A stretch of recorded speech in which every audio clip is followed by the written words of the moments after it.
Let me play another clip from the CBS News interview just released. Listen to this.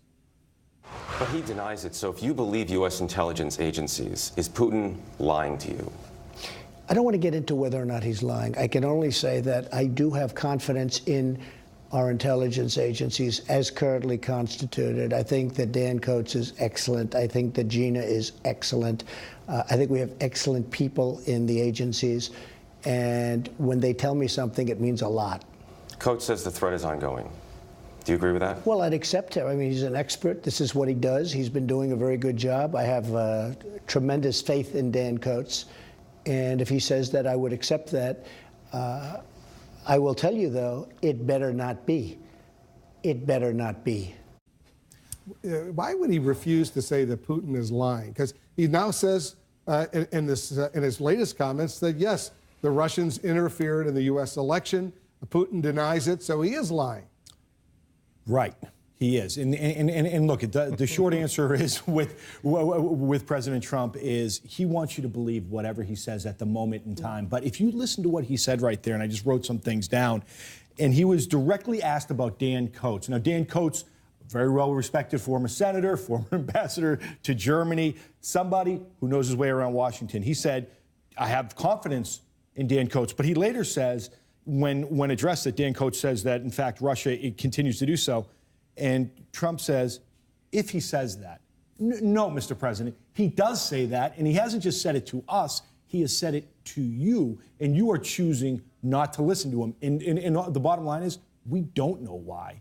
We don't know why that he is capitulating, that being Donald Trump, with Putin. Can I ask a question? Hasn't the president looked at the intelligence? Can he make a judgment on his own? I mean, David Axelrod's worked for a president. You know, it's not just that your DNI comes in and says, right, we have evidence. I mean, if you're at all inquisitive, and this one would assume is important, you would be looking at this intelligence yourself, and you would be saying, I have seen the intelligence. I can tell you for a fact myself that they're still at it. Sabrina, you want to weigh in? Yes. Well, I don't think there's any question. Do you think there's any question?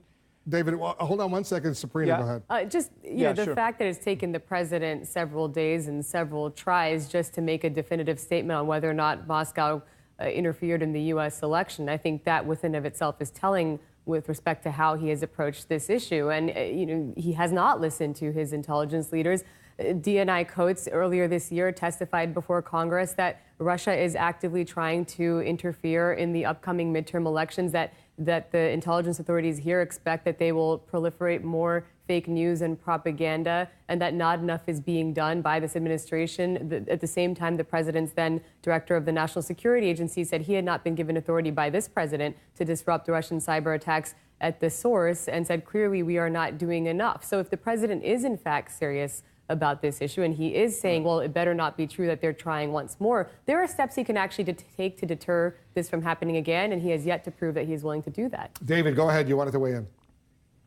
No, I was just going to say this wasn't, I mean, to your original question, well, if this isn't this is a binary choice. If you accept what the DNI is saying, then Putin lied to his face.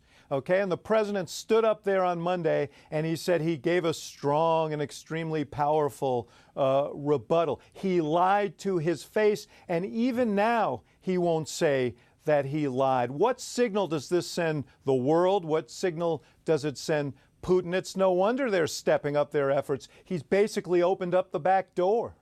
You want to say something? Well, no. I just think that just on the whole issue of the deep state, because this is what really is the 50,000-foot packaging that Donald Trump has put on all of Washington, D.C. Let me just tell everybody out there about the deep state in Washington, D.C. The bureaucracy in Washington, D.C. would never allow a deep state to work, let alone work effectively. And personal ambition in politics and in Washington, D.C. would never let it happen. It's impossible. So this idea, and I know it sounds good, and I know it's a good conspiracy theory thing to say over and over again, but it's wrong. You know, Gloria, there was another exchange that the president had with Jeff Glor of CBS on whether or not he might be willing to sit down and answer questions from the special counsel, Robert Mueller. Listen. I do want to ask you, sir, you said you'll sit with the special counsel before. Has anything changed in the past 6 months to change your mind about whether you're more or less likely to? There's no collusion. I didn't deal with Russia. I have nothing to do with Russia with respect to my race. I won that race rather easily, and I can tell you that I think, frankly, 2020, I think it's going to be even better than we did in 16. But would you say, are you more likely to sit for an interview now? My lawyers are working on that. I've always wanted to do an interview because, look, there's been no collusion. There's been no talk of Russia. There's been no phone call. There's been nothing. And I call it a witch hunt. That's exactly what it is. It's a vicious witch hunt. And you know what? It's very bad for our country. Very, very bad for our country. What do you think? I think his lawyers don't want him to sit down with the special counsel. And I know from my own reporting that they're kind of at a standstill right now. The president has expressed an interest, in sitting down with the special counsel, but he sure seems a lot less interested in it today than he did maybe 6 months ago. and I don't think it's gonna happen. And I think, in fact, when you look at what happened in Helsinki, I'm wondering what'll happen with public opinion on the so-called witch hunt, because now the president has confirmed about election hacking, et cetera, and I think his lawyers have a hard time answering the question when reporters ask, "Is there a witch hunt?"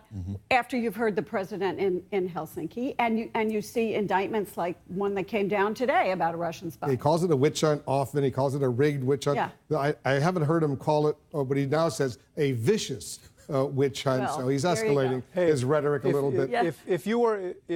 If you were his lawyers, would you, having watched the last 3 days, said, "Yeah, why don't we let him sit down with a special counsel?" Yeah. If anything, the last 3 days should persuade them that there's no way in hell we're going to put him in that room. I think they're already there, David. I think you're they're right. already Yeah. there. From day one.